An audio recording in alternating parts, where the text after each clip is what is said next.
choose and walk among the groups of two. It's not ideal, it's just how we feel. It's a shame we're easily amused. The only cure for this forward motion is to make emotion fly away. The air is cold, but the water's not frozen. I see ripples rolling every day.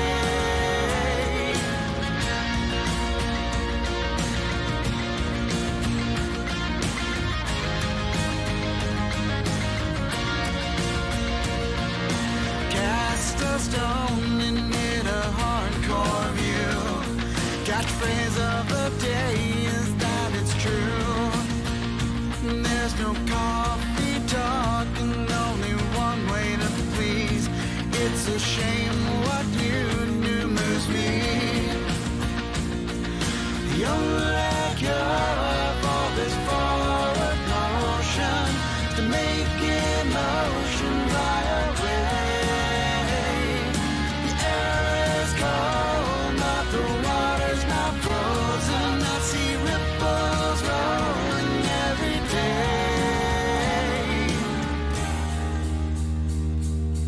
Yeah, I'm not looking for a windswept view.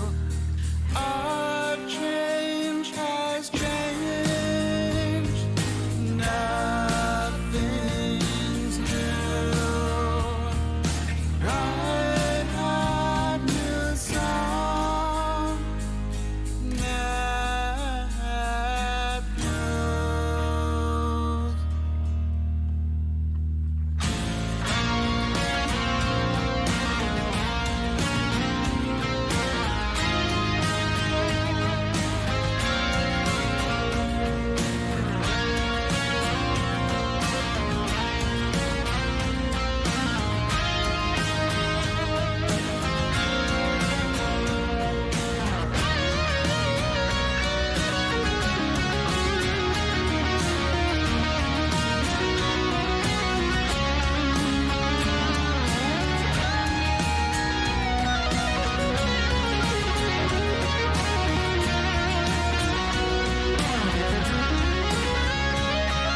The only cure for this forward motion is to make emotion fly away.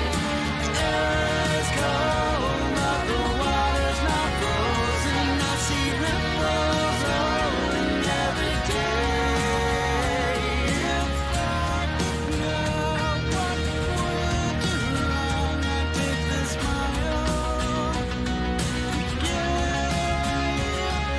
the only cure for this forward motion.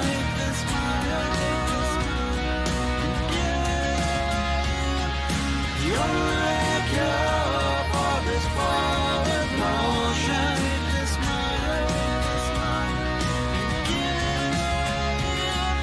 The only cure for this forward motion.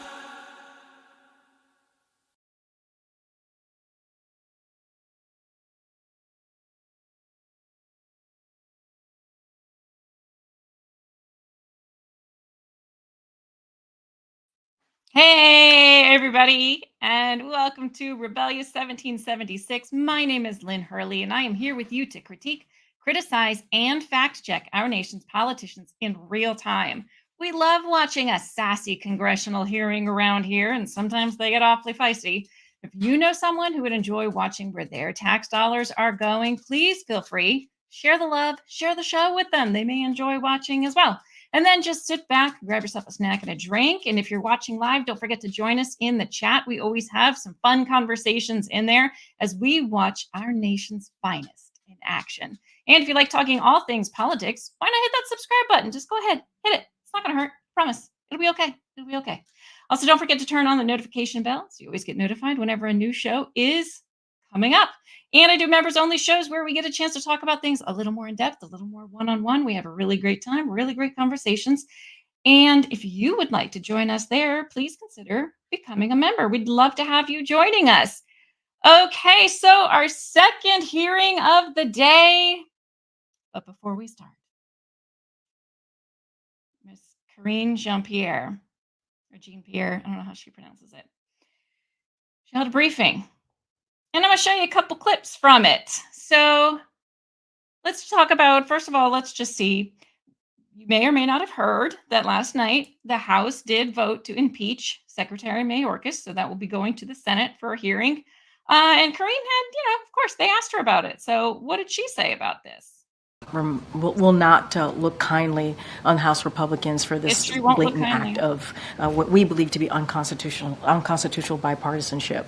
And so we believe that what occurred last night is baseless. It's shameful. We have to remember this is a secretary who worked really hard with the Senate to try to get that bipartisan agreement with Republicans and Democrats as it relates to the border security. Clearly and we he's been believe working if that had been put into place, if it had been moved forward, it would have been the toughest, but also the fairest piece of legislation. Obviously, would have been into law that would have dealt with a broken immigration system, beginning to deal with that, and obviously the challenges that we see at the border. Yeah, so I mean, clearly the border is the Republicans' fault. I mean, it had nothing to do with Joe Biden taking 64 different actions, 21 on the first day in office, to open that border up wide and say, come on in. But it's the Republicans' fault. I mean, obviously. All right, now somebody else asked her about the Capitol and is it safe for people to come visit? Here's what Karine had to say about that. The president believes the nation's capital is safe for Americans from across the country to come visit. I mean, look, we hear the reports and see the data as well. And all violent crime anywhere is completely unacceptable, not just here in D.C. We're going to call them all out in communities across the country. Everyone in every community in this country wants the same thing. They want their families to be safe and not get into politics on this. The president is wanting to make sure that communities feel safe, and we're not seeing that from congressional Republicans. We're just not. Of course. They continue to get in the way. The president has taken action. He puts that in his budget every day, making sure that we make communities safer, and we're just not seeing that from Republicans. And so we're going to continue to do our job here. We want Republican congressional members to join us in that, and I'm going to leave it there. I'll see you. I mean, of course, right? That was, of course, crime in DC is also the Republicans' fault. I mean, that's obvious, But let's be fair. Karine's job is pretty tough. It's pretty hard. You got the press up there throwing questions at you. So I thought, you know what? Let's just get some of this stuff out of the way. Let's just ask her. Let's ask her things that we want to know and see what she has to say. So, Karine, what about the price of gas? It's a bit much. Is there anything that Congress can do about that? Will not look kindly on House Republicans for this blatant act of what we believe to be unconstitutional bipartisanship. Clearly. The Republicans' fault. I should have known. There is like a severe underfunding of mental health in this country. What about that? Can the politicians do anything about that one? Will not look kindly on House Republicans for this blatant act of what we believe to be unconstitutional bipartisanship. Oh yeah, should have known. Republicans, of course. What was I thinking? So stupid. You know what? It's Valentine's Day, Karine, and some men and women are just feeling a little left out today. Can the government, can they send them a little bit of love and make them feel better? Will not look kindly on House Republicans for this blatant act of what we believe to be unconstitutional bipartisanship. Yeah, those Republicans, they're heartless. I don't know what I was thinking. And I have one final question, Karine. I had some tacos the other night, not sitting so great with me. Is there anything you guys can do about that? The government can do about it? Will not look kindly on House Republicans for this blatant act of what we believe to be unconstitutional bipartisanship. Okay, well, there you go, guys. Now we know. We don't have to ask any more questions. If something is bad or wrong or terrible, it's the Republicans' fault. Now we know. All right, good. save Karine a little bit of time. Hopefully she won't have so many press conferences where she's got to say, you know what, the Republicans are just really screwing this all up for us. Everything is the Republicans' fault. Now we know. It's made clear. Yeah, she's obnoxious. She is absolutely obnoxious. So we are going to be watching a hearing, and it is the Committee on Foreign Affairs. And they got started without me. And so, we just had to go over and we have our little chat with Karine first. So Committee on Foreign Affairs, and we're going to be talking about Iran's proxy in Yemen, the Houthi threat to Middle East stability. There's some great witnesses here. So I've yammered on long enough. Let's watch and see what they have to say.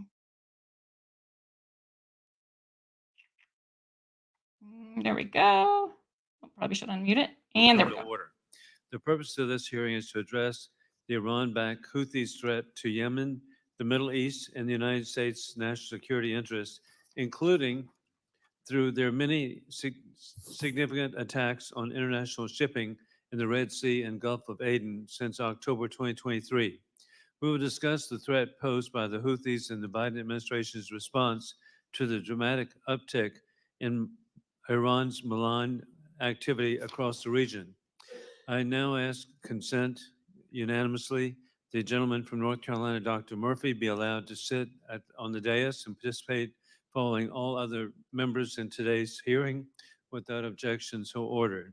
I also ask consent that the statement for the record by Behnam Ben Taliblu and related report be entered into the record. Without objection, so ordered.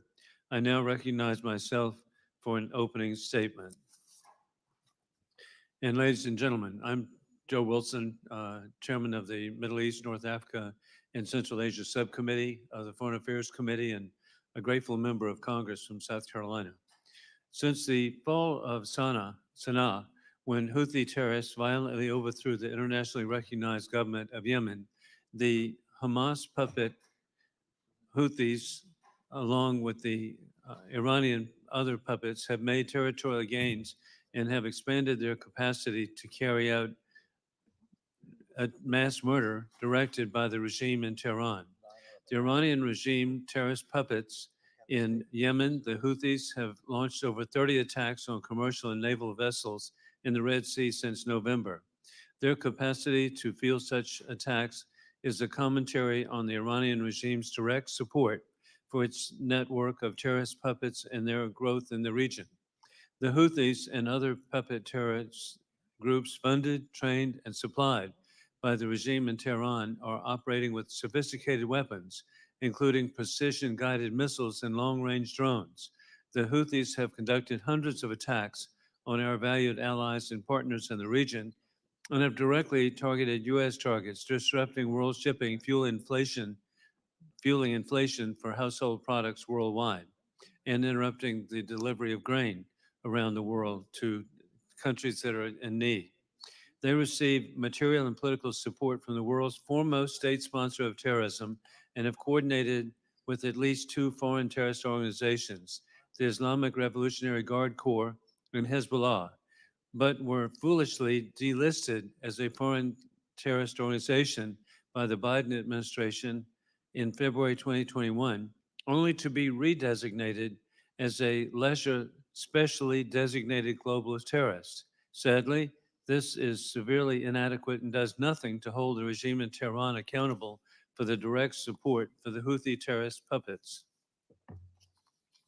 The Houthis have paraded identical copies of Iranian ballistic missiles, land attack cruise missiles, and anti-ship cruise missiles and suicide drones.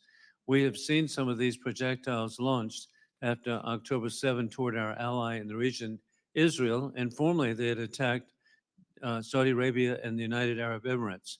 And more recently, at least 30 plus instances toward international commercial shipping in the Red Sea, spiking insurance premiums and costs for goods on vessels moving across a body of water where between 10 to 15% of global trade passes daily. The Houthis' ability to disrupt shipping gives the regime in Tehran a significant boost in legitimacy and is a key to their goal of death to America, death to Israel. Proxies of the regime in Tehran have benefited from Biden's hands-off policies and have conveniently attached themselves to the claims of the Palestinians. This is about fealty to Iranian regime and its agenda. The Biden administration, in diplomatic pursuit of a disastrous nuclear deal, has completely ignored the mass proliferation and development of missiles and terrorism by the regime, arming its proxies and dictator allies. The Iranian regime's missile program is a cornerstone of its nuclear program. President Trump was correct in canceling the deal, which did nothing to address the intercontinental ballistic missile program or proliferation of terrorism, as he successfully built deterrence to protect Israel and America with indeed the Abraham Accords. This administration sadly has completely failed to respond to and deter future attacks. Striking ammunition depot in Yemen after providing advance warning is not a sufficient deterrence. There is sincere bipartisan outrage over the conditions of extreme poverty in Yemen. Houthi terrorists have engaged in massive aid diversion to enrich themselves and their loyalists, while the people of Yemen continue suffering the consequences of the Iran-backed regime civil war. The people of Yemen deserve better than constant civil war due to Iranian regime-backed terrorism. We also understand the interconnection of the dictators with rule of gun invading democracies with rule of law.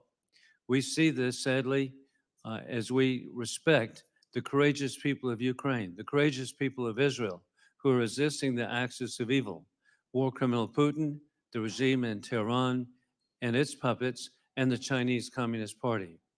This administration must reverse course and restore credible deterrence to avoid further attacks and destabilization, and I believe if they did, it would be bipartisan. I want to again thank you for the witnesses being here today and your expertise, and I look forward to hearing now from the ranking member, Jerry Connolly, also known as past president of the NATO Parliamentary Assembly. Mr. President. Thank you so much, Mr. Chairman.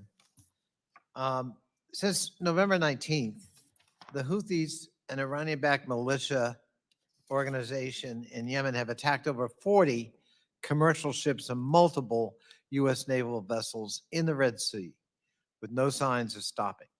They've attacked commercial vessels indiscriminately, wreaking havoc on international shipping and the global economy. Just in the last 3 months, Houthi threats to ships, crews, and goods crossing the Red Sea have forced major shipping companies to spend millions of dollars, more fuel, and add an additional 10 days of traveling around the Horn of Africa that so far has cost $200 billion. The costly delay will ultimately be felt most significantly by many in the developing world who've already seen rising prices due to inflation caused by Putin's war in Ukraine, the COVID-19 pandemic, and other disruptions in the global supply chain. It's important that this subcommittee articulate I love how he's that referring there's to it as absolute Putin's war. clarity on a bipartisan Like basis the U.S. had when nothing it to do comes with it. to Houthi targeting of American service members or core American interests. Arbitrary Houthi attacks on commercial shipping have already disrupted a key pillar of the international order that has an impact on all nations, freedom of navigation. At its core, freedom of navigation entitles all countries, vessels, to transit around the world in peace, free from interference. The protection and promotion of this long-standing international principle warrants an international response, not to mention how Houthi attacks impact the global economy.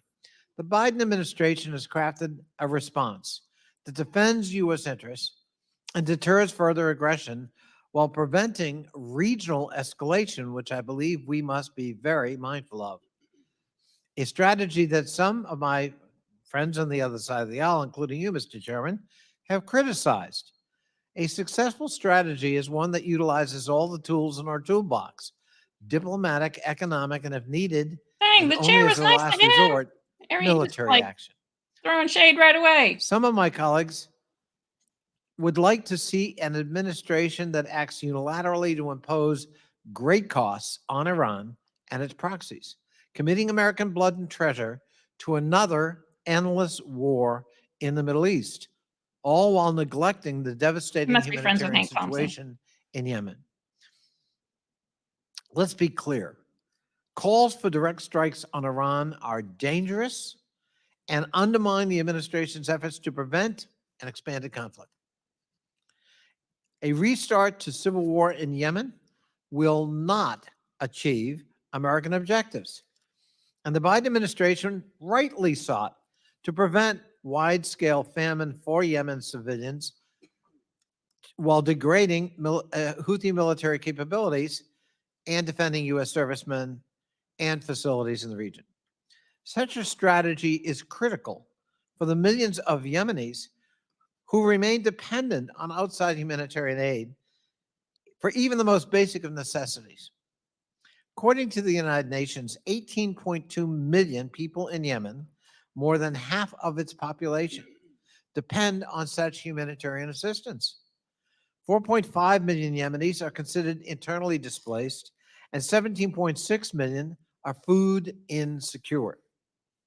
Years of bombing, ground combat, destruction, and impoverishment from the brutal war that had preceded this set of events forced millions of Yemeni civilians to suffer persistent food scarcity, resulting in near famine conditions and widespread malnutrition, especially among children, recurring disease, medical goods shortages, and extreme economic hardship.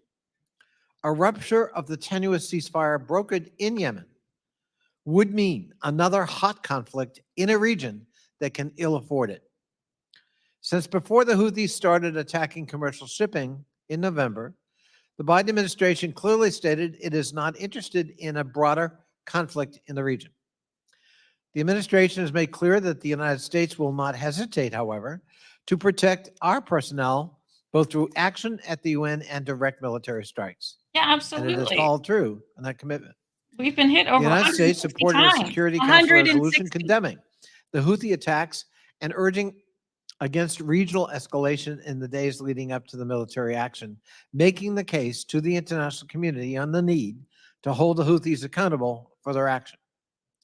The administration also imposed additional powerful sanctions on the Houthis by designating the group as a specially designated global terrorist group. This powerful measure sanctions the facilitation and support networks coordinated by Iran, which help keep the Houthi militants armed and equipped.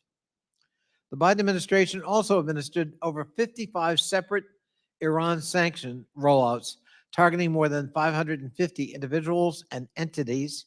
And just this week, DOJ announced the indictments of IRGC leadership in Iran and others for terrorist sanction evasion, fraud, and money laundering offenses in connection with the trafficking and selling of Iranian oil sanctioned, as well as the seizure of more than 500,000 barrels of sanctioned oil. By all accounts, the administration's pressure on Iran is working. Just last week, the rial hit an all-time low, and the 12-month inflation rate is now at 46.7%, a record high in Iran since the U.S. imposed meaningful sanctions in 1996.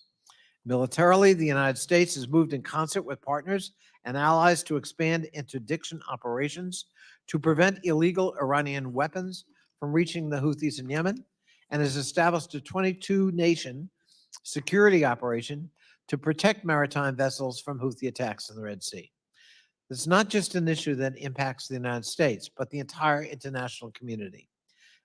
With the leadership of our country and the Biden administration, we have put together a broad coalition of partners to defend shared interests in the region to secure the freedom of navigation and open sea lanes of communication. Defend in what I way? look forward to hearing from our distinguished panel Some and will very specifics, much please. appreciate a lively conversation. Thank you, and I yield back. Thank you very much, Congressman Connolly. As an indication of how important this hearing is, we're very grateful to welcome the chairman of the Foreign Affairs Committee, and we now recognize the Chairman Mike McCall from Texas for his opening statement. Thank you, Mr. Chairman and Ranking Member Connolly. Since Hamas's brutal October 7th attack on Israel, Iran's proxies throughout the Middle East have launched assault after assault on the United States and our partners. The Houthis in Yemen have launched dozens of attacks against international shipping in the Red Sea and Gulf of Aden. These ongoing Iran-backed attacks threaten a wide array of international interest. They're driving up shipping costs, increasing insurance rates, and disrupting global supply chains. The Houthis' latest escalation is a symptom of the international community's failure to address the Houthi threat. For years, the Houthis have benefited from support provided by Iran and Hezbollah, which transformed this group of ragtag guerrillas into a fighting force with the capacity to destabilize the entire region and disrupt global trade. But the world has consistently downplayed this threat and Iran's role in enabling it. The Biden administration's policies have emboldened the Houthis at the expense of our regional partners. And by projecting weakness on the world stage, this administration has invited aggression. While Iran was smuggling weapons to the Houthis, this administration was busy lifting terror designations and cutting off support to Saudi Arabia and amid Houthi cross-border fire. Appeasement has no place in U.S. foreign policy, but that is exactly what has occurred in Yemen and beyond. Even now, this administration continues to treat the Houthis with kid gloves. They are promoting a UN peace deal that would legitimize the Houthis' violent, autocratic rule over millions of innocent Yemenis and secure Iran's foothold in Yemen. And despite redesignating the Houthis as a specially designated global terrorist organization, President Biden has refused to use the strongest tool at his disposal, and that is the foreign terrorist organization designation that they had prior to this administration. I think it's time to recognize them for who they are and redesignate them as a foreign terrorist organization. There could be no denying that the Houthis are terrorists and present a real threat. As attacks by the Houthis continue, urgent action is clearly needed to deter them and defend U.S. national interest. I look forward to this hearing and to hear how we can work with our allies and partners to protect our service members and the global economy, as well as steps to promote stability in the region. For nobody wants war. Nobody wants an escalation. Nobody wants war with Iran. But history teaches us that if we do not act in strength, but rather weakness, we will invite aggression, conflict, and war. It's as old as Neville Chamberlain and Hitler.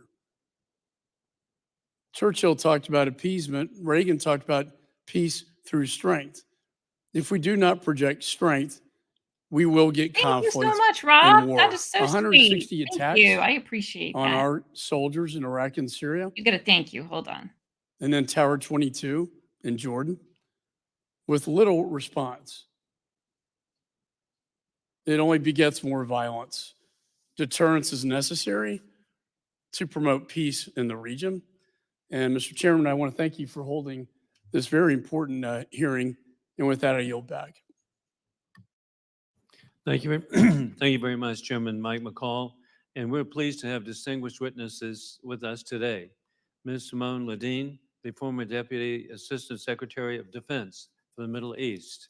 We're grateful to have also Dr. Kenneth Pollack, a former CIA analyst and NFC National Security Council Director for the Persian Gulf. Finally, we have Dr. John Alterman, Senior Vice President Director of the Middle East Program at the Center for Strategic and International Studies. We want to thank you all for being here today. Your full statements will be made part of the record, and I'll ask each of you to keep your spoken remarks to 5 minutes In order to allow time for member questions, I now recognize Secretary Ledeen for her opening statement. Chairman McCall, Chairman Wilson, Ranking Member Connolly, distinguished members of the subcommittee, thank you for the opportunity to testify today. My name is Simone Ledeen, and I previously served as Deputy Assistant Secretary of Defense for the Middle East. The Middle East is at a pivotal moment. The region is currently embroiled in a high-stakes, multi-dimensional conflict fueled by Iran's calculated aggression against the United States, Israel, and others. The evidence is clear. The Iranian regime is sowing this discord, which threatens international peace and stability. From the shadows, the regime is advancing its agenda by planning and funding attacks by its proxies. My focus today will be on one of these Iranian-backed proxies, the Houthis in Yemen, and how the US should respond to accelerating Iranian aggression. The Biden administration's timid approach towards Iran has placed US service members and crucial global trade routes at grave risk. The administration's policy of appeasement toward the Iranian regime has proven to be a dangerous fantasy, setting the Absolutely. post-Abraham Accords Middle East on fire. Urgent action is required to change course and reestablish deterrence. The Iranian-backed Houthis have escalated their attacks on commercial shipping and US naval warships in the Red Sea since November 2023. The Houthis have used drones, missiles, and small boats to target both commercial and naval vessels across the southern Red Sea, the Bab el-Mandeb Strait, the Gulf of Aden, and the Arabian Sea. Companies have had to reroute ships around Africa, increasing shipping costs and travel times. Normally, an estimated 12% of international trade, amounting to over $1 trillion in goods, navigates through the Red Sea and the Suez Canal annually. Since the Houthi attacks began, freight rates from East Asia to Europe have surged over 200%. Since October 2023, the Houthis have used an alarming array of increasingly sophisticated weapons, including cruise missiles and land attack cruise missiles, unmanned aerial vehicles, unmanned surface vessels, essentially remote-controlled bomb boats, and anti-ship ballistic missiles, or ASBMs, making the Houthis the first in the world to deploy ballistic missiles against ships, signaling a sophisticated leap in their military capabilities, which now align with those of only a very few nations. At the same time, Iran and its allies have been exploiting maritime navigation systems to conduct operations with relative impunity in the Red Sea, often disguising their activities under the flags of China, Iran, or Russia. The Dark Fleet, as these ships have been called, enjoys a peculiar immunity from Houthi attacks, navigating with relative impunity, a fact which points to a level of coordination which should concern us all. The Houthis pose a multifaceted threat to Yemen, the broader Middle East, and US service members. The Houthi movement, begun as a Shiite insurgency against Yemen's Sunni government, has, with Iranian support, become a key military player in the Middle East, devastating Yemen, creating a vast humanitarian crisis, and complicating US and allied strategic interests in a broader Middle East proxy conflict. Additionally, the Iranian-backed Houthi chaos in Yemen has given al-Qaeda in the Arabian Peninsula a favorable environment for training and attack planning. This is the same terrorist organization responsible for the USS Cole bombing and the Charlie Hebdo attack. The Houthi movement, central to Iran's strategy to increase its influence and disrupt the Middle East status quo, has escalated Gulf region tensions through missile and drone attacks on Saudi Arabia, endangering global oil supplies. Additionally, by targeting Red Sea routes, they significantly threaten Israel's supply chain, underscoring their role in Iran's broader ambitions to reshape regional geopolitical dynamics. The Houthis also threaten US service members stationed in the region. The group's access to drones, missiles, and naval mines enables them to target US forces, which they are currently doing in attacks on US Navy and merchant marine vessels. In the face of this threat, the United States must reevaluate its regional strategy. The contrast between the optimism fostered by the Abraham Accords in 2020 and the current reality could not be more stark. The disillusionment with the Biden administration's regional policy is palpable among our partners and allies. The Biden administration's early diplomatic efforts in the region, including pressuring Saudi Arabia to cease hostilities against the Houthis, delisting the Houthis as a foreign terrorist organization in February 2021 and attempting to revive the Joint Comprehensive Plan of Action with Iran has instead only emboldened them. According to the Foundation for Defense of Democracy, since the start of the Biden administration, Iran has successfully exported oil worth more than $100 billion. This dramatic increase in oil revenue explains how Iran is funding its terrorist proxies externally and domestic oppression internally. To effectively counter Iran and its proxies, the United States must take several steps. First, we must rigorously enforce sanctions targeting Iran's vital economic sectors, such as oil exports and banking, which could significantly cut its available funds for proxy terrorism. Second, the US must establish deterrence and protect freedom of navigation by decisively targeting the Houthis and their IRGC sponsors, moving beyond the current ineffective defense-only strategy.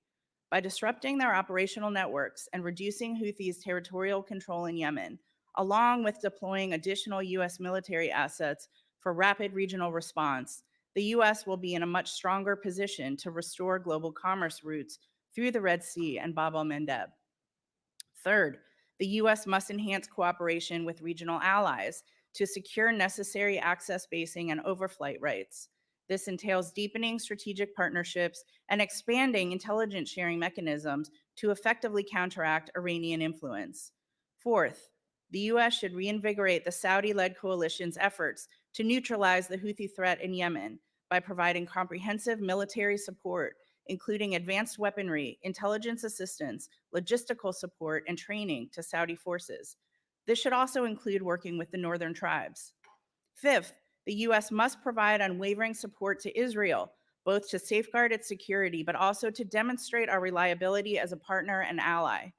Finally, the US needs to support the protest movement within Iran. We could be issuing official statements recognizing the legitimacy of the protesters' grievances and offer tangible support, such as facilitating secure communications channels Madam for Secretary, activists. to keep within time, and we need to continue to Director Pollack, but I want to thank you because I agree with everything you said, so I'm not disagreeing with you. So, but, and your multi-points are very good. I look forward to working with Congressman Connolly to try to It's see what we okay. can Just agree. cut her off. But we now need to proceed to Director Pollack. And again, we need to stick to the 5 minutes but so that we can get to the floor. Thank you very much, Mr. Chairman. Representative Connolly, distinguished members, it's a great honor to be able to talk to you on this important subject. In the 5 minutes you've given me, I'd like to make 5 simple points to the subcommittee. First, I want to start by saying that I've been impressed with the administration's response to the Houthi attacks so far. It has been larger, more powerful, and more sustained than I had expected. It probably has rocked the Houthis and the Iranians and is undoubtedly a major element in the diminution in Houthi attacks we've seen in recent days. However, I am skeptical that it will achieve our ultimate objectives. Second point. It is certainly the case that the attacks on Red Sea shipping are serving Iranian goals in a variety of different ways, but we need to recognize that they are serving Houthi goals brilliantly, independent of whatever Iran is getting from them. This military campaign by the Houthis distracts from problems in governance and economic affairs in the Yemeni areas under oppressive Houthi control.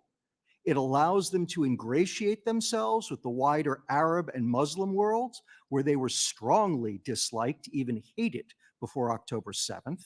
It allows them to play on the world stage as well, where their ultimate ambitions lie. Third, what we are attempting with the Houthis is ultimately a strategy of coercion. And coercion requires threatening something that the other side values more than whatever it is you want them to do or to stop doing. I am hopeful, but I am skeptical that merely destroying their anti-shipping capability will constitute such a threat to them. I think that that requires us to consider instead that which the Houthis clearly would value more than what they are getting from their anti-shipping attacks, and that is their control of Yemeni territory. That is their first priority. Moreover, the only times that we have seen the Houthis willing to negotiate and to make compromises, let alone concessions, have been when their control of territory has been threatened, as it was in 2018 at Hodeidah and in 2022 at Marib. That, in turn, suggests that the only way to convince the Houthis to cease and desist from these attacks will be to threaten them on the ground. Now, I want to be very, very clear about this. I am not suggesting American boots on the ground in Yemen. That is unnecessary. That would be entirely counterproductive. However, I do believe that it will ultimately require the United States to arm, equip, and train the anti-Houthi coalition that is operating under the umbrella of the government of Yemen. It could mean employing American air power as well, as we did in support of Iraqi forces against ISIS in 2014 to 2018. Finally, when this latest civil war broke out in Yemen, and we should recognize Yemen has been in various states of civil war for decades, if not centuries. But when this latest round broke out, we staunchly believed that we had no interest in this conflict other than to shut down the fighting as soon as possible to limit civilian casualties. That was understandable, but it turns out it was also mistaken. The Houthis have proven themselves to be belligerent, aggressive, and convinced that violence is the best What I way don't get to is, get what they why want. is that any of our business? They also share a Iran's civil war in goals Yemen, of let them driving work the it out United for States themselves. out of the region, destroying Israel, and overturning the governments of American allies.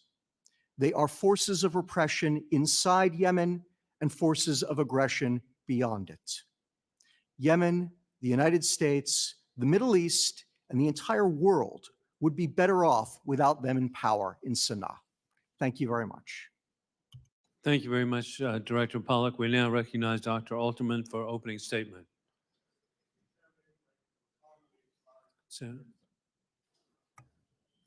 Thank you. Mr. Chairman, Ranking Member Connolly, it's an honor to appear before the committee once again. The Houthis are a paradox, a ragtag military operating on a shoestring budget that doesn't even represent a state, should not be a difficult adversary for the most powerful military in the world. Similarly, it should be easy for the United States to build a broad military coalition to protect freedom of navigation through seas that carry about 20% of global container trade and is a key conduit of both energy and manufactured goods to Europe. And yet here we are with Houthi forces continually threatening global shipping and the United States working principally with UK partners to strike at Houthi targets while regional allies and NATO partners keep their distance.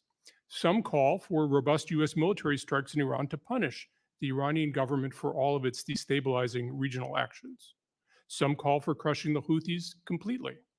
I understand the attraction of decisively asserting US military power, yet doing so without clear forethought would actually advance Iranian goals rather than US ones and wouldn't do much to stabilize Yemen. As I outlined in my written remarks, the United States faces at least 5 threats in Yemen. The first is that the United States actually boosts the Houthis when they demonstrate resilience after a comprehensive US effort to destroy their capabilities. This plays into a narrative that their mere survival represents a victory. We don't want the Houthis to present themselves as among the fiercest and most resilient fighters in the Middle East. The second is that the United States glides down a slippery slope of increased military engagement in Yemen, divorced from the scale of US interests there. I worry that this moment would be part of a long cycle of US engagement in and disengagement from Yemen, which has often been linked to counterterrorism and which has helped nurture greater violence in Yemen. The third danger is that the United States precipitates an even greater humanitarian disaster in Yemen or is perceived to do so. I can see circumstances in which the United States is accused of instigating the spread of famine and disease in Yemen, with Iran, Russia, China, and some regional media amplifying that message. The fourth is that we fall into an Iranian trap, sucked into a grinding, open-ended conflict in the region that continues to put US troops at risk without increasing regional security. This will ultimately undermine both the region's and the American public's willingness to sustain a military presence. The fifth is that the battle in Yemen deepens the rift between the United States and partner militaries. It's both remarkable and worrying that key NATO allies and key regional allies want nothing to do with any military operations in Yemen. No one can consider it sustainable when the U.S. is one of only a handful of countries willing to fight to defend public goods, and when close partners seek to benefit from U.S. actions without contributing to them. That is, of course, the world that many of our adversaries in the Middle East and around the world would like to see, and I could imagine U.S. military action in Yemen hastening its realization. The Iranians and the Houthis don't fight fair. They feel their relative weakness and the virtue of their cause justifies breaking the rules of war. They're skilled at using asymmetrical tactics, and they've positioned themselves to portray their mere survival as victory. We don't fight that way, but we're overwhelmingly the stronger power, and we have things that each side believes it needs. There is a role for our military strength, but we shouldn't forget that it's just a tool. Our ambition isn't military victory, it's using military instruments to provoke our adversaries to make a political decision to change. Thank you. Thank you very much. And thank each of you for your testimony. And to show extraordinary bipartisanship, Congressman Connolly and I agree on something, that we are all limited to 5 minutes, even Congresswoman Manning. So, so 5 minutes, Congressman Baird, and I know he always follows through. With that in mind, again, I want to thank all of you for being here. Please begin the 5 minutes. And so I've had a long time interest, sadly, visiting 4 years ago an exhibit of downed drones that had been taken down by Saudi Arabia, by the United Arab Emirates. And these drones, some had we're not talking about ones you see at the grocery store at $39.95. These have a wingspan of 30 feet. And they were to deliver munitions for indiscriminate killing of civilians. Indeed, it was also quite clear in English, they virtually every one of them had made in Iran. So there was no questioning where they came from. And so to me, we've got to address this for the benefit of freedom of navigation in our country. Additionally, I'm very grateful too that we need to stand together for freedom to have peace through strength. And we need to address and know that freedom is not free. And I particularly sympathize, sadly, with the 3 Georgia Army reservists who were just recently killed. I've had sons serve in Iraq, Egypt, and Afghanistan. All 4 of my sons have served in the global war on terrorism, which is not over. The terrorists have many plans for us, which is really clear, of death to America, death to Israel. With all of that in mind, and I do want to congratulate Secretary Ledeen, you do have clear forethought. So see, y'all should get together and with the different points that you have, and we need to be clear. And in particular, the providing of funding by oil sales is just totally out of what should be done to actually promote peace through strength in the world. With that in mind, Secretary Ledeen, why did the Biden administration choose not to apply the stronger of 2 designations given on the foreign terrorist organization designation, which criminalizes providing material support or resources, which is so desperately needed to control the Iran puppets? Chairman Wilson, thanks for the opportunity to respond. I think first and foremost, it's clear that the Biden administration from the beginning of this conflict has done the bare minimum. I think they realize that there's a political outcry because global shipping has been put at risk. So to continue to do nothing was not acceptable. So instead, the decision clearly has been made to do in terms of putting new sanctions, the bare minimum. So redesignating the Houthis as a specially designated group under a Treasury Department designation rather than the stronger foreign terrorist organization designation. So in order to say we've done something, but I would compare that, sir, to to the responses that we're seeing militarily, that defensive in nature only. So in order to be able to say they're doing something, but the reality is our partners and allies, and unfortunately the IRGC and their Houthi proxies see very clearly that we're not taking real action. And so the attacks are continuing, and they will continue until a more forceful response is initiated. And Director Pollock, indeed, the lack of response to me is very troubling because we've had attacks by the puppets of Iran that affect 40 different countries. This is not just America, not just the United Kingdom, and the effect of delivering grain to countries, causing potential starvation around the world. This is a defensive action on our part. What more can we do to degrade the Iranian capabilities in the Red Sea? Thank you. Thank you. Mr. Chairman, I think that we need to recognize that Iran is trying to wage war against the United States and its allies all across the region.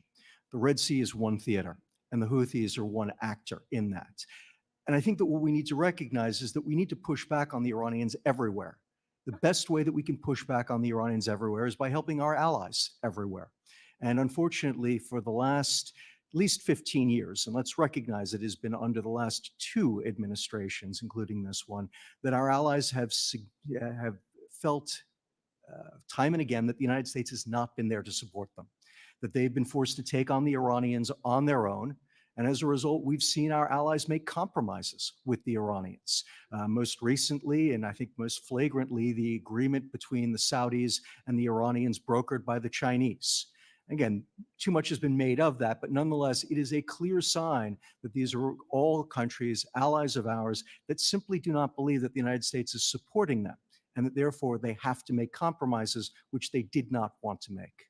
Director, thank you. Thank each of you. And now I proceed to Congressman Jerry Connolly. I'm going to defer to Mr. Sherman. Thank you. If there ever was a foreign terrorist organization, it is the Houthi. We have not designated them. We have not designated them because that could possibly interfere with feeding the people they rule.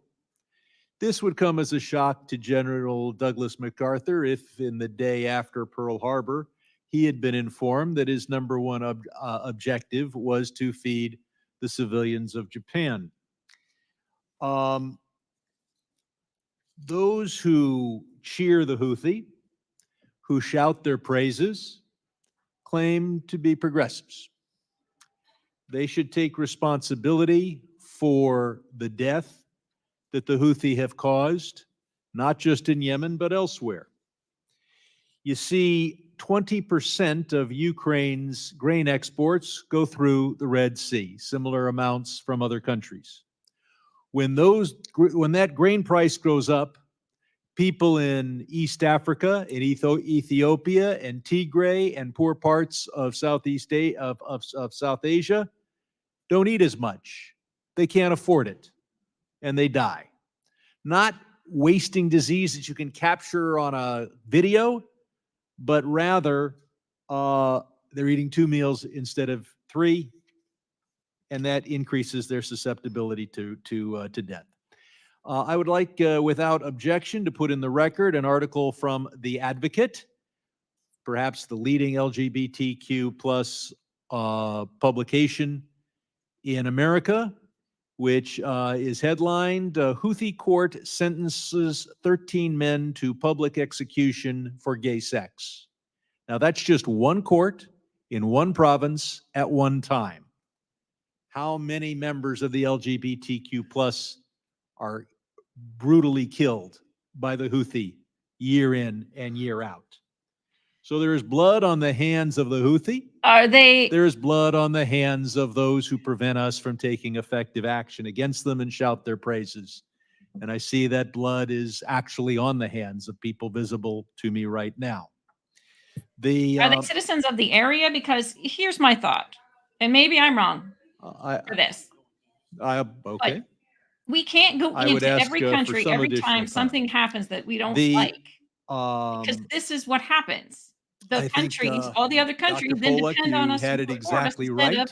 fighting We against cannot tyrannical limit governments on their ourselves own, to like just everybody trying used to. to prevent the Houthi, reduce the amount by which the Houthi intercept shipping. We have to provide weapons to the legitimate government of Yemen and its allies. Dr. Pollock, Iran benefits from freedom of navigation around the world. Is it morally right that not a single Iranian ship has been stopped by the U.S. Navy, even for a day, when Iran interferes with the commerce of the entire world? The morality of it, I simply am not qualified to comment on. Strategically, what I will say is that the United States has chosen not to do so repeatedly for a wide variety of reasons. But I think that it is important. I think that the question that you're asking, Congressman, is a very important one, and it should be on the table. As my dear friend, Dr. Alterman, has pointed out, the Iranians don't fight by the rules. They don't play by the rules. And we have handcuffed ourselves time and again in trying to respond effectively by doing so when they choose not to. We are confronted all across the region by a very determined, wily, and unscrupulous adversary. We owe it to put all the options on the table and consider them. So if a ship taking luxury goods to Iran was delayed for a day or two, would Tehran get the message? They might very well. We have seen that in the past, the Iranians are incredibly cautious and respectful of American military power. When they believe that there is no threat that we will employ it, they do whatever they can. When they believe that there is a chance we will employ it, they suddenly become much more cautious and respectful. I'd finally point out that to have a durable ceasefire in Gaza, we need to see Hamas leave Gaza, just as we saw in 1982. Well, now you're other things. When terrorists left Lebanon. And a durable ceasefire cannot exist if Hamas is there, because they've already declared they want to repeat October 7th again and again until the blood of Israelis flows again and again. That is the goal of Hamas, and that is the goal of those who support Hamas. Settle down. I would ask. Look what you started. I'd like to remind the audience that disruption of committee proceedings is against the law. Holding up signs or making verbal ignorant outbursts during the proceedings is disruptive. The ignorant outbursts, particularly, any disruptions will result in a suspension of proceedings until the Capitol Police can restore order. And indeed, there should be understanding. There are people here who want peace through strength. With that, I now recognize the Congressman from Georgia, Congressman Dr. Veteran Rich McCormick. I believe there's more people to remove, Mr. Chair, but I'll start for now. Seriously, remove them. They've already interrupted. I appreciate the witnesses' willingness to be here and to point out some very important things to us, both strategically and morally, that I think will affect the future of the United States and global peace, which is ultimately what every warrior wants. Anybody who's ever put their life on the line to go overseas for their nation does not want war. I don't want my sons to go serve overseas and die. I want them to live. I want them to live in peace. With that, I think it's very important to recognize what we've done and what the consequences are. In February of 2021, the Biden administration removed the Houthis, which were on the Foreign Terrorist Organization designation and their specially designated global terrorist group designation when the Trump administration had put it in place. Definition, yeah. At the time, Secretary Blinken cited humanitarian concerns as the reasons for these decisions, saying that the humanitarian aid could not reach the Yemeni people if these designations remain in place. I want to make a few points. I went on the first freshman Codell to Bangladesh, the largest refugee camp in the world. 1 million people that have been displaced through violence, who are living off of now $8 per person per month. There's people all over, we have a record number of refugees all over the world right now, starving displaced, being raped, being killed constantly. And yet we're more worried about idealism than realism when it comes to who we aid and who we abet. And this is the problem. When we talk about worrying about designations so that we can help a people that the money's not even getting to, that the help's not even getting to, when you have an evil regime that's keeping the food from getting to the people who need it most. And instead, we've created an environment where the Iranians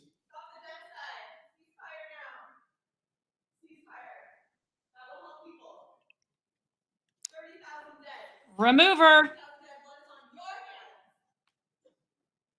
Respect for the proceedings, please, people. when we're talking about realism and who we're trying to assist and who we're trying to claim as our friends. I hate it when they do this. It's so annoying. They do realize we can't understand what the heck they're saying anyway, right? So I don't know what they think they're accomplishing because they're just going to get removed. And then the next I one think it starts. goes without saying that I'll reclaim my time. Okay, very good. Thank you.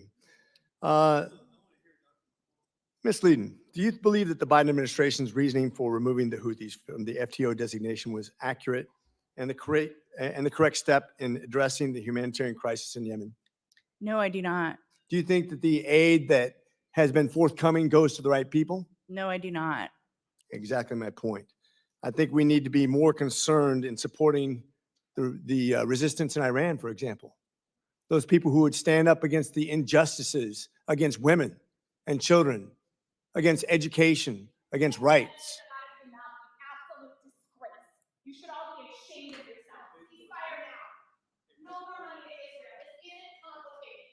You absolute disgrace to humanity. Be ashamed And of there we yourself. go with the absolute misunderstanding of realism versus idealism. Thank you, sir. Iran is an evil regime. It's a theocracy that oppresses its people. Yep.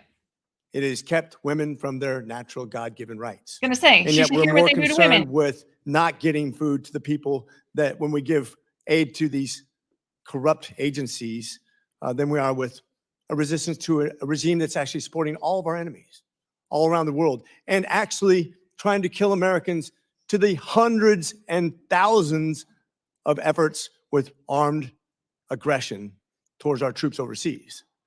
We've lost Navy SEALs, we've lost Army National Guard, we've lost American lives, and we've put them in jeopardy every single day for the last, not just several months, but several years because of our policy. Dr. Bullock, how would you explain the Biden administration's seemingly timid defensive response to the Houthi aggression?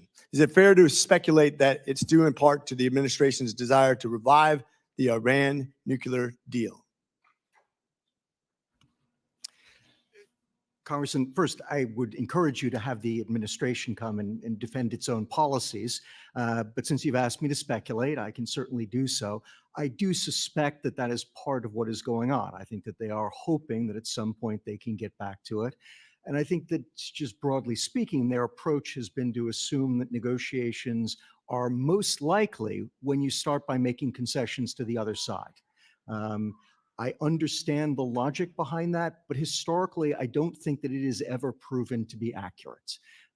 People come to the table when they have a reason to do so. If you remove that reason for coming to the table, they either don't come or they show up not believing that they have to actually make concessions.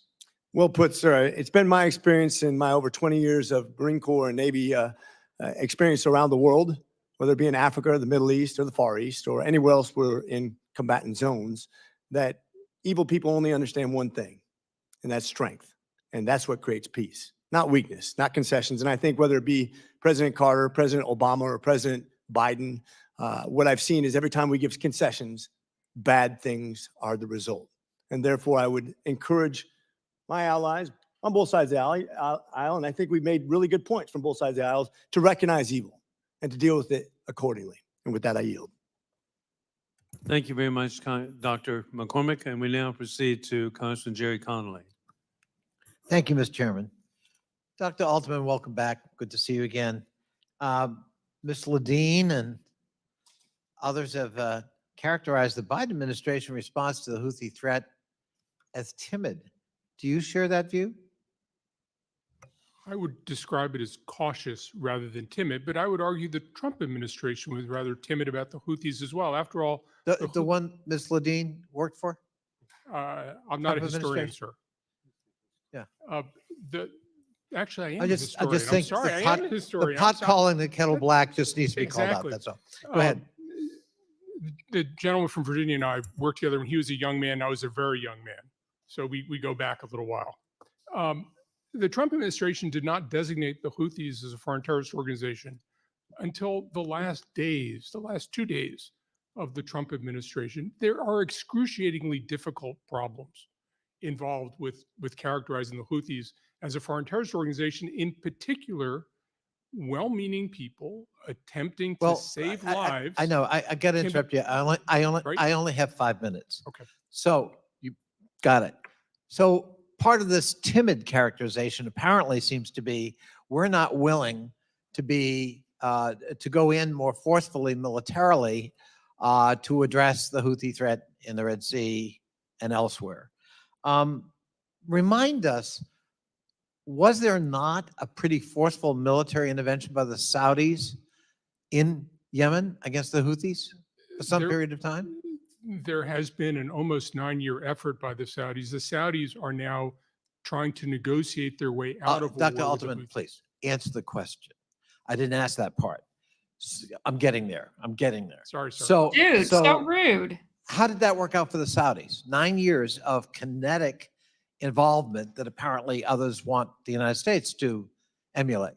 In fact, it was only 2 years into the Saudi engagement in Yemen that the Iranians got deeply involved with providing precisely the weapons that the chairman referred to. That didn't start at the beginning. But That Dr. started Pollack, 2 years Dr. into the Pollack Saudi made war. the point, a good one, I thought, that the Houthis, what they care about is territory.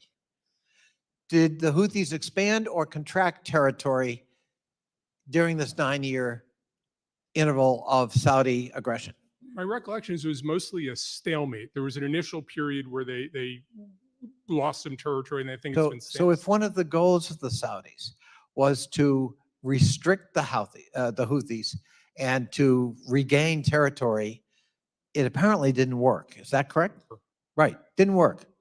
So it isn't timidity for the Saudis now to look at other options, one of which is engagement.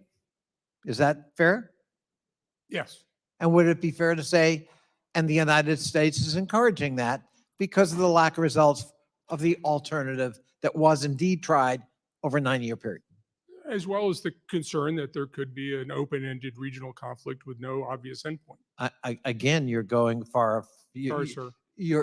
Your brilliance precedes you, but you're answering a question not yet asked. But okay, that was my next one. What are the risks of the United States, with the best of intentions, deciding to expand its military response to the Houthi attacks? What are the risks of that? What could go wrong?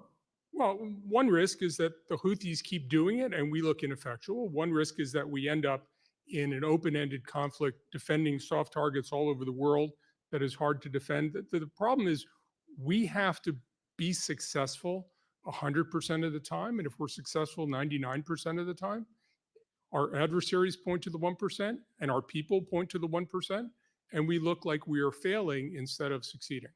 Is there a reason to believe that the engagement that the administration and the Saudis are involved in with the Houthis has promise of any kind of success? I think as promise of some success, I agree very much with Ken that you have to come into negotiations strong. But I also think that you have to be willing to let bad people get something, not because you like them, but because they're a reality. And that's something for the Houthis is ultimately a participation in governance of Yemen. I think participation, not control, Right. participation in governance. Right. I thank you, and I thank you, Chairman. I yield back. Thank you, Congressman Connolly, for abiding by the 5-minute rule. We now proceed to Congressman Jim Baird of Indiana. Thank you, Mr. Chairman, and thank our witnesses for being here today. You know, on Monday, the terrorist organization, the Houthis, we've been talking a lot about here. I'll call them terrorists because that's what they really are. But they launched an attack on an Iran-bound grain cargo ship. And as you know, Iran is a major Houthi ally.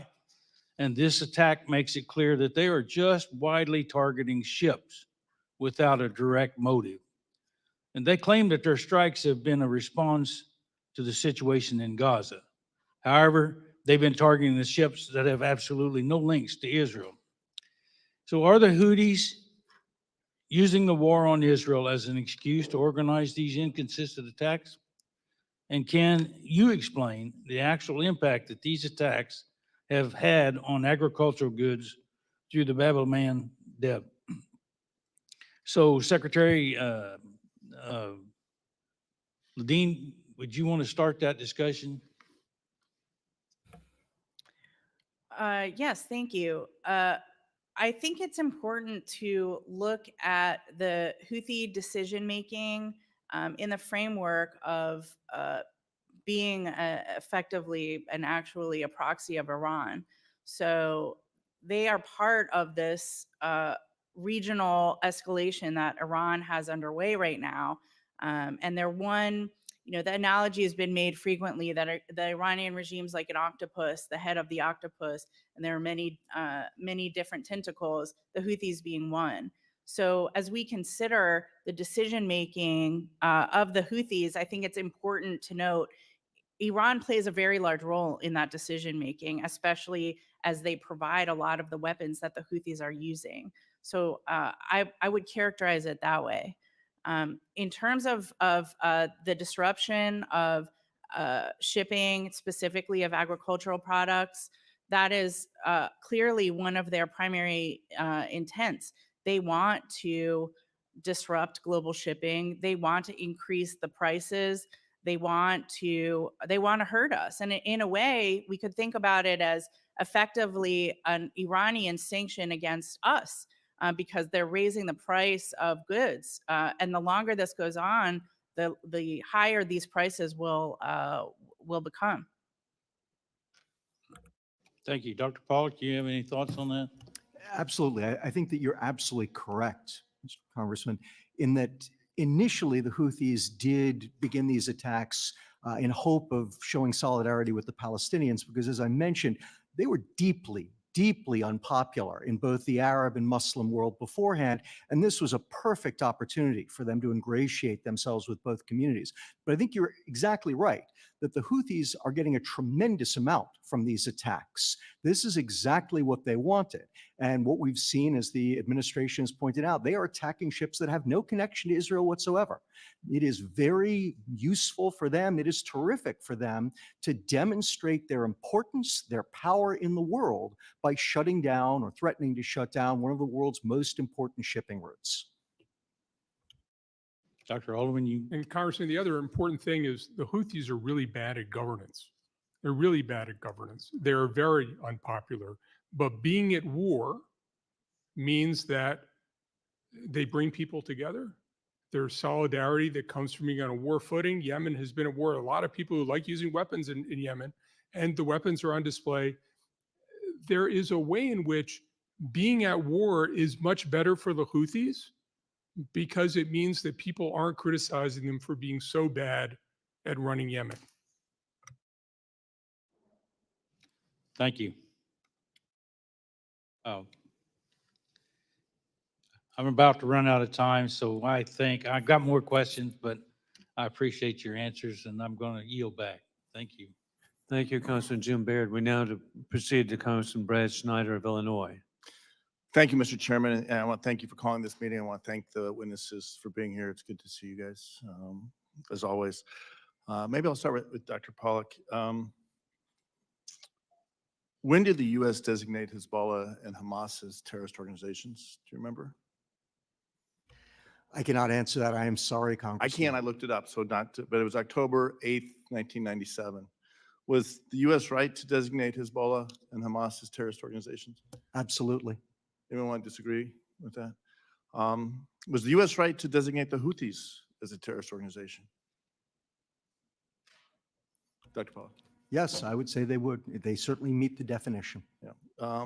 I think where we find ourselves, I'm going to just tell my wife I can't take her call right now. Where we find ourselves, we face an immediate crisis with global implications.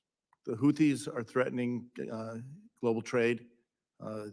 They are citing excuses, but I think, as you guys noted, that they are achieving their own goals, covering up their inability to govern. And we need to address that crisis with great urgency.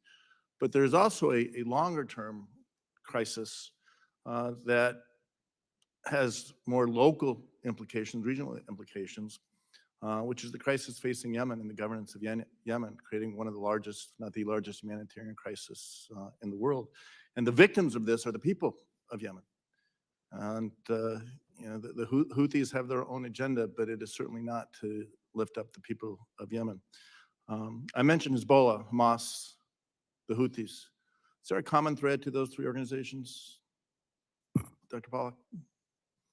Well, let's see. They all start with H in English. That's not what I had in mind, and you know that. They are all backed by Iran. Right. They are all anti-American groups. They are all anti-Israel groups. They all employ violence against civilians to achieve their ends. Yep. And I'm going to quote from your prepared comments, but Iran is our enemy not because we want them to be, but because the government of Iran wants us to be.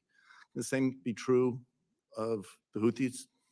Absolutely. I think, as you know well, their slogan is God is great, death to America, death to Israel, curse the Jews, victory to Islam. Right. And in fact, as they Charming. cheer that and chant that cheer, they're saluting, and their salute is not the typical salute we think of, but it's the Nazi salutes.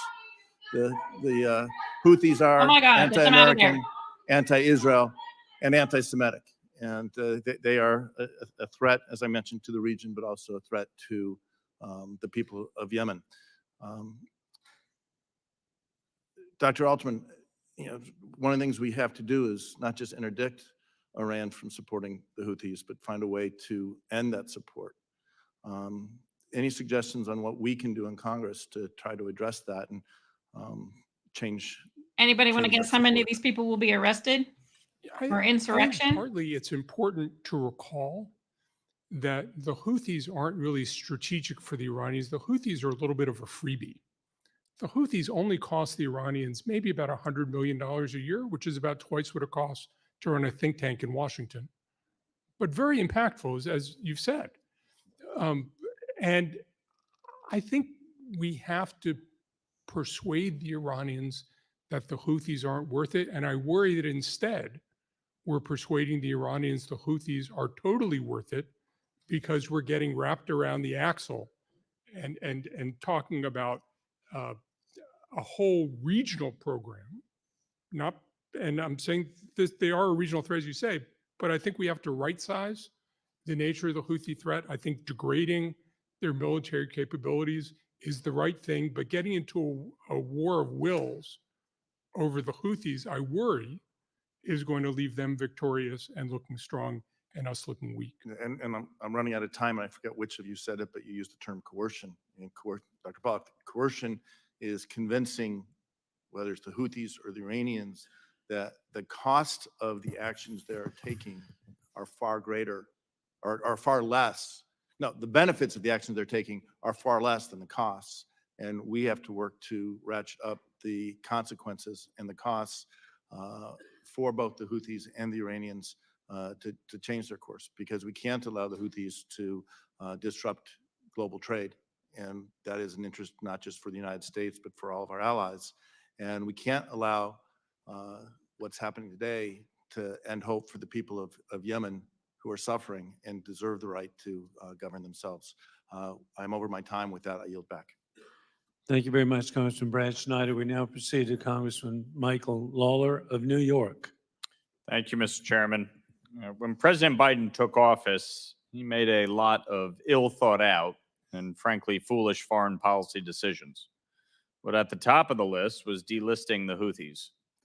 While the Houthis were a designated foreign terrorist organization under the Trump administration for clear reasons, President Biden almost immediately took them off the list. He did this apparently in an attempt to encourage the Houthis to reduce hostilities, enter into talks, and improve the conditions for the Yemeni people. But shockingly, just the opposite happened. The Houthis did not reduce hostilities and instead renewed efforts to expand territorial control inside of Yemen. We have also been unable to negotiate a meaningful resolution with the Houthis. And of course, the Yemeni people are still living under oppression. Dr. Pollack, can you go into some detail about the conditions and abuses the Yemeni people living under Houthi control have been living in for the past few years? Briefly, Dr. Alterman began this. The Houthis are terrible at governance. They do not understand how to run a country. They never were particularly interested in doing so. And I think they were surprised when they had the opportunity to do so. The economy in Yemen is stalled badly. As we all know, there are enormous problems in terms of food distribution. Oil production, well, the Houthis have very little control over it, but in their areas, there's very little going on. And we also need to recognize that the international community has been very rightly concerned about the humanitarian situation in Yemen for many years. The Houthis have not. Very famously, in 2018, a joint Yemen government and Emirati force was threatening to take the last Houthi-controlled seaport of Hodeidah. The world was terrified that there would be slaughter in Hodeidah. We descended upon the Emiratis, and the Yemeni government begged them to stop. They agreed to do so. The Houthis were forced to sign an agreement because they were about to lose Hodeidah. And the idea was they would leave Hodeidah to enable humanitarian supplies. They, of course, immediately reneged. So that we're clear here, delisting the Houthis did nothing to help the Yemeni people and worsened regional security. In light of this administration's failed policy and the Houthis' continued aggression against the U.S., Ms. Ladine, do you think the group should be relisted as an FTO? As soon as possible, yes. Ms. Ladine, do the Houthis meet all the qualifications to be listed as an FTO? Absolutely, they do, yes. And we passed a bill through this committee last week to require the relisting of the Houthis as an FTO. So from that bill and from this conversation and from my absolutely clear picture of what is happening in the Gulf region, it is my hope that the administration does the right thing and relist them immediately as an FTO. One of the bills that I passed through the House Foreign Affairs Committee was the SHIP Act, which I led with my friend and colleague Jared Moskowitz. This bill would establish new sanctions on entities that process illicit Iranian petroleum. Ports and refineries that facilitate Iran's oil trade are effectively financing the Iranian regime and its terrorist proxies. It is no secret that Iran sends financial and material assistance to Hamas, Hezbollah, and the Houthis, just to name a few. Can you all confirm that Iran provides funding to terrorist groups in the region? Yes, they do. Yes, absolutely. Yes. Do you all believe that the president and his administration, State Department, and Defense Department know, just like all of you, that Iran funds these terrorist groups? There's no doubt, yes. Yes, absolutely. Yes. How have Iran's proxy activities changed since the Biden administration came into office and relaxed enforcement of sanctions? Has it gotten better? Far from it. They've become much more violent and aggressive, and they've caused many deaths and destruction across the region. Yes. Mr. Lawyer, I think after the assassination of Qasem Soleimani, the head of the Quds Force of the Islamic Republican Guard, many of these proxy groups have had more autonomy, and I think the Iranians have enjoyed the fact that they have had less responsibility and less control, and that in many ways they have reaped more benefits from the misbehavior of these groups, but they have less control over these groups than they had under Qasem Soleimani. So is your argument that Soleimani should have been left alone? My argument is that assassinating Qasem Soleimani has not ended the threat from the Iranian proxy groups, and in many ways, the way it has morphed. Did in you unintentional oppose his ways. assassination? Nobody, do I oppose it now? I'm saying it didn't have the desired effect because. Well, it doesn't have the desired effect because this administration has weakened its sanctions. When you allow oil revenues to increase $80 billion, nearly 60% since this administration took office, and these funds are being used to fund Hamas, to fund Hezbollah, to fund the Houthis, then yeah, you're right. There's not a good consequence of that. But that has nothing to do with assassinating Soleimani. That has everything to do with this administration's policy position to be weak on Iran. That's a policy choice that this administration has made. And that is a function of relaxing sanctions on the sale of Iranian petroleum. That's why I introduced the SHIP Act. China is the biggest purchaser of Iranian petroleum. Mr. Chairman, you asked us to abide by 5 minutes. And thank you very much, Congressperson Lawler. So we need to proceed, okay? Thank you, Mr. Chairman. And hey, I was trying to be respectful to the congressman from Tennessee to get him back over here to sit quietly so he could ask his questions. And now I refer to the congressperson from Tennessee, Tim Burchett, the former mayor of Knoxville. Knox County, but it's a little bigger than Knoxville City, but still, thank you. Thank you, Mr. Baird. It's got to be Tim Mr. Burchett. Leiden, is it Ladine or Leiden? Ms. Ladine, yes. Ladine, I'm sorry. Nobody gets my name right either, ma'am, so we're good. What have the recent strikes in Yemen achieved? There has been no demonstrable change since the strikes in Yemen. In your opinion, what needs to be targeted so that these strikes would be more effective and that we don't keep hitting the same dadgum targets? Well, I what about a think we dadgum? can, as a benchmark, use the insurance prices and shipping companies' decisions to reroute through around the Horn of Africa as a sort of guide for this. But the recommendations that I've made in my oral and written testimony are really focused on empowering our partners and allies. But yes, we should also be taking strikes against Houthi targets and IRGC targets that are training and equipping the Houthis as well. And that is, we know where those are. And we should be taking more aggressive action, not simply defensive actions. It seems to me also that we keep hitting the same targets. I mean, we're not doing anything effective. Yeah, we're showing them how our capabilities, but to me, that just doesn't, it's just a waste of resources. Dr. Pollock, did I get that name right? All right, good deal, brother. Yes, and talk about a name that gets mispronounced frequently. Well Yes, done. sir. Yes, sir. Should we be concerned about any attempts to legitimize the Houthis as a government? I think that we should. We need to recognize that this is not the government that the people of Yemen would choose if they ever had the opportunity to do so. Right. I agree with Dr. Alterman that they represent, or they may represent, a portion of the Yemeni population, but they don't come close to representing the majority of the people of Yemen. Do you feel like the Saudis would be willing to accept the Houthis' de facto government in order to end their involvement in Yemen? I think that what we've seen from the Saudis, especially since 2019, is I think that they probably would, simply because they don't feel like they have any better alternative. But I think that they very much would regard it as their least bad option. Okay, and I'd like to ask this question, but maybe the rest of y'all could answer it as well. Can you speak to the human rights abuses committed by the Houthi rebels? I can start. I can talk about their pervasive use of child soldiers.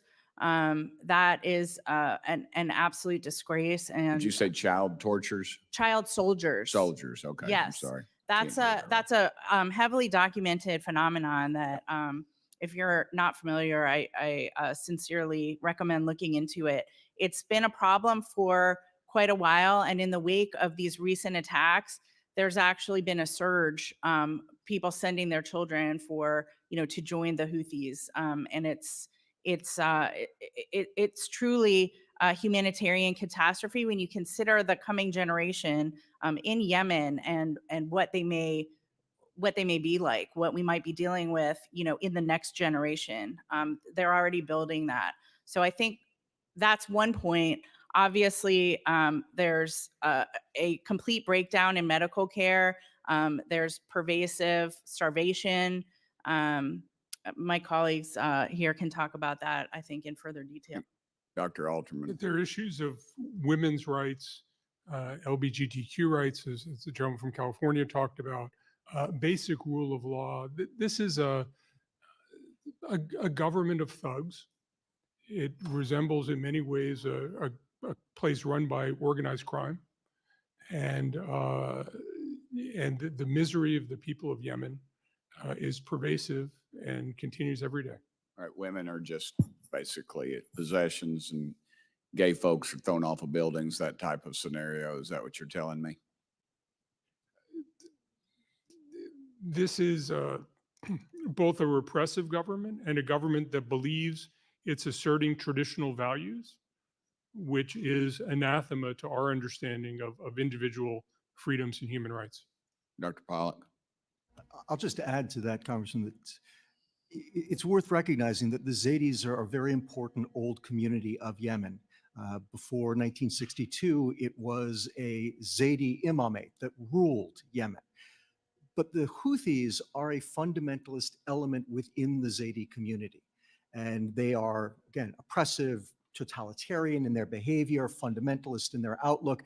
And I don't think that we have a very good handle on even how many Zaydis support the Houthi rule. I think that there is, I'll put this, a considerable anecdotal information that suggests that there are plenty of Zaydis who look at the Houthis and say, these are not the people who we would want telling us how to live our lives. Okay, thank you. I've gone over. Yield back, Mr. Chairman. Thank you for your indulgence. You're here. Thank you very much, Congressman Burchett, all the way from Knox County, Tennessee. With this in mind, I'd like to thank the witnesses for their valuable testimony and the members for their questions. The members of the subcommittee may have additional questions for the witnesses, and we'll ask you to respond to these in writing. Pursuant to committee rules, all members may have 5 days to submit statements, questions, and extraneous materials for the record, subject to length limitations. And I'd also like to thank the committee staff for their dedication. And again, this is bipartisan. Congressman Connolly and I frequently work on issues together, remarkably enough. And so we can work together with a very capable staff of the Foreign Affairs Committee and of the subcommittee. Without objection, the subcommittee stands adjourned. All right. Well, that was a pretty short one. So I have a question for you guys to think about. I feel like, one of the, I can't remember which senator, I think it was, or not senator, excuse me, representative said it. He said that there's more refugees all over the world, worldwide now than ever. And I think that our foreign policies in aiding humanitarian crises, I don't mean to put it in quotes, some of them are, humanitarian crises are to blame for that. And you're probably thinking, what the heck are you talking about? Well, think about the world, the history, what people did prior to large sort of superpowers like the US coming in and helping out. What did they do when they had a tyrannical government? They eventually rose up and fought against them. Now, you have someone who will come in, fight for you, and you can just leave. If you don't like it, if the US doesn't come, you could just leave. Be a refugee. So, are we contributing to refugees by providing what we call humanitarian intervention, which there's some studies that have looked at it and said that it actually isn't that effective anyways. It adds to more deaths in the area, that it's not a good thing. And so I just, I was just thinking about it the other day and I was like, what do people, people used to just rise up and fight against a tyrannical government.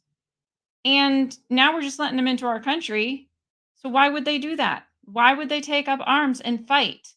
And that's what this country was founded on, rising up against a tyrannical government and fighting for your rights. It's like people just don't want to do that anymore. I don't know. That's just my fault. Yeah, Snoop, you think so too? It's causing refugees. They're to blame along with the UN and their tactics. Yeah, I mean, it's part of um, that global government, right? It's almost like falling on. Somebody said it this morning in the hearing we were watching. I can't remember what it was. It was like the what did he call it? Like the democratic global governance or something like that. Um, I don't know. It just seems to me like where's the fight in people anymore? Everybody just wants to leave because they can. They have the option. I mean, look at all of the people flooding into the US right now. It's a disgrace that we're allowing that to happen. But why is that? Maybe because people just simply don't want to fight when they can leave. But if you don't fight against a tyrannical government, guess what happens? The tyrannical government stays in power until you get somebody like the US to try to take them out, which more often than not doesn't really seem to work, right? It just doesn't. So I guess the real question is, why aren't people fighting anymore? Like, where has people's drive to fight for themselves gone? You even look at the US. We are so lax in the US. We sit here and complain day in and day out about the government and all the bullshit that they're doing. And we're complacent. Complacent. Why? Is this just a modern day phenomena? No, I know there are some areas, yes, where people are trying to fight. But yeah, SoCal makes a good point. How are we supposed to make all that cash off rebuilding if we don't go in and destroy everything? Yeah, it's a business, really. Like let's be honest. They do it under the guise of humanitarian assistance. But it's a business, right? It's like they're flipping countries. Like this one's in real bad shape. All right, guys, we got to go in, tear it down, rebuild it. As we're tearing it down and rebuilding it, we're going to charge them for it. Clearly, we're going to do that. We'll loan them some money. They can buy their weapons off of us from the money that we've loaned them, and then they can pay us back for the loan. Yeah, I think that sounds like a great idea. I mean, we double our money, right? Double your money. You loan them, let's just say, make it easy numbers. You loan them $5 billion. They pay you $5 billion for arms. Okay, you've already made those $5 billion back, but then they got to pay you back that loan, which was $5 billion. So I guess you gross $5 billion. Well, 10. No, you gross 10, net 5. I mean, and we're talking billions. Let's be honest. I mean, look at the Ukraine alone. We've already given them 120 billion, possibly another 60 billion. That could be a crazy amount of money that they're making from it. So is it really about humanitarian crisis? Like, here's the thing, right? Yeah, it is. It's about the money. It's about control over energy. We went on through all this stuff yesterday. But I really think as the US, maybe we just need to back out of things a little bit more and just be like, y'all need to take care of your own shit. Like, take care of it.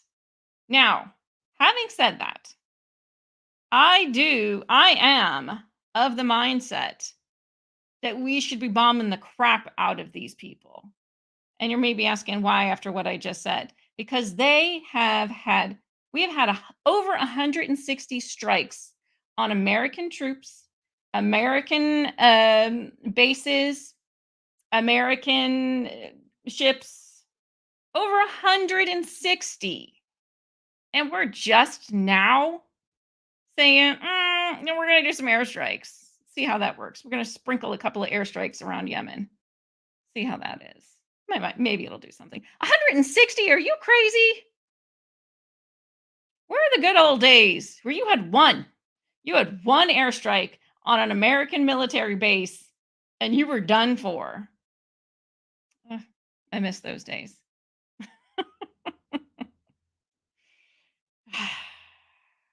Yeah. Yep. Let them take care of their own stuff, Dave says. I agree. I agree. Let countries build themselves up. It is better for them in the long run. It's not helpful to anyone if we come in, mess around with their politics and kill off a bunch of the people because we're fighting to help them.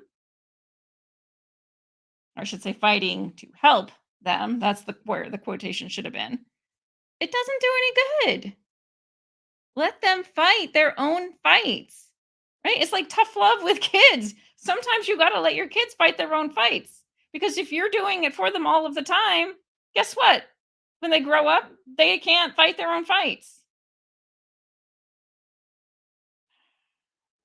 That's what we're doing. That's what we're doing. We're fighting the world's fights. And many people hate us for it. And then when we don't, other people hate us for it. But we get too much money out of it, I guess. Yep. Destabilizing the country helps them to join the World Bank. Yes. It always comes down to money. Money, power, and control of energy. That's what it's all about. So don't let them fool you when they say it's about humanitarian crises. I do believe there are some people who are concerned about it, and rightfully so. If they have children in their armies, that's terrible. But let the people who live there, whose children those are, rise up against a tyrannical government. Let them do it. I don't know. Just my thoughts on the subject. But what do I know? Oh, well, that was a shorter hearing than I thought it was going to be, but an interesting one. Thank you guys for joining me. So tomorrow there is a vote on, tomorrow evening, there's a vote on FISA, which is what does it stand for? The Federal Intelligence Security Act. And basically they are trying to reform it because after the Patriot Act, they got access to just to spy on you because they could. And so there is a group of people in the House of Representatives, they call themselves the Freedom Caucus, who want to try and make it a requirement for the FBI to obtain a warrant before basically spying on an American citizen. I think that's a good thing, right? I think we should value our privacy, and I think the government should value our privacy because that is one of our rights. So, Fourth Amendment, it's right there. So they're, of course, not thrilled with this. The Biden administration is not thrilled with this idea. And there was, oh gosh, what's his name? Jake something. Can't remember off the top of my head, but basically, he basically said forcing the FBI to get a warrant every time they wanted to spy on an American citizen to get intel was a national security risk. So apparently your right to privacy is a national security risk. So tomorrow, they did that hearing today. So tomorrow we're going to watch that hearing, and then I'm going to look and see what time the vote is. But so we may or may not watch the vote, but good to know what they're saying. So with that, guys, thank you so much for joining me. As always, great conversation in the chat. I love hearing your thoughts on it. And I love engaging with you guys and seeing what you have to say and what you have to think. And oh boy, I can't not ask this. You know what else is a security risk? What, David Hurley? What else is a security risk? A wide open border. Yes, they don't seem concerned with that. I would argue it's a greater security risk than what we're texting and DMing to each other. I'm going to argue that the open, unsecured border might just be a greater security risk than what we're saying to each other in our DMs. Oh, goodness. Thank you guys so much. You know what? I know we started out with Ripple Effect, but I was in the mood to hear Ripple Effect again today. So we're going to end with Ripple Effect. And I will see you guys tomorrow. I don't think I have it up yet, but we'll probably aim for 2:00 tomorrow to watch the hearing on reforming FISA. Thanks so much, guys. And I will see you later. Bye.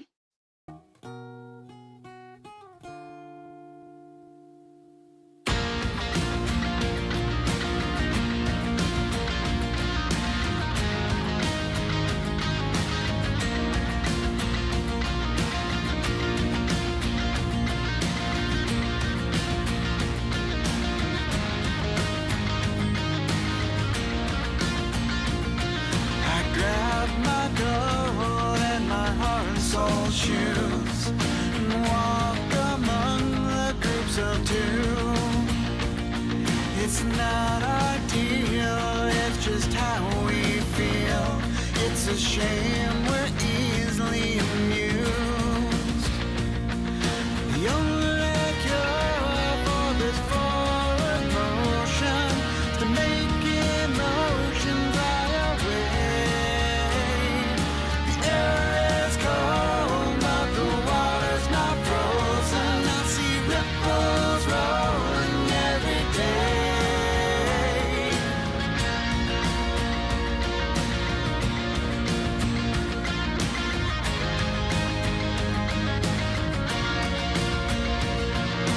Cast a stone and hit a hardcore view. Catchphrase of the day is that it's true.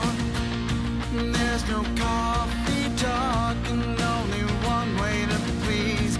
It's a shame what you do moves me. The only cure for this forward motion is to make emotion fly away. The air is cold, but the water's not frozen. I see ripples rolling every day. Yeah, not looking for a windswept view. Our change has changed. Nothing's new. Right heart, new song. Net news.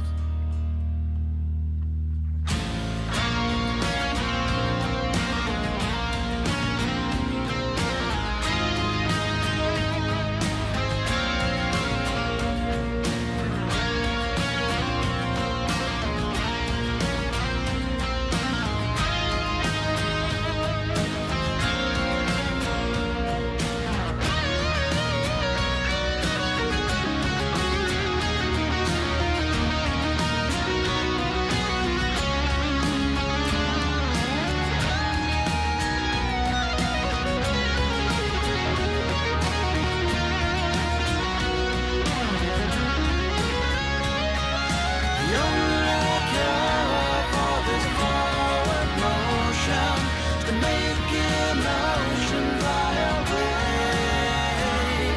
The air is cold, but the water's not frozen. I see ripples rolling every day. If I could know what would do wrong, I'd take this smile. The only cure for this forward motion is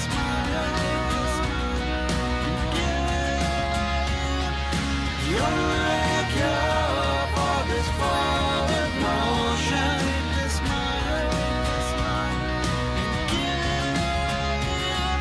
the only cure this forward motion.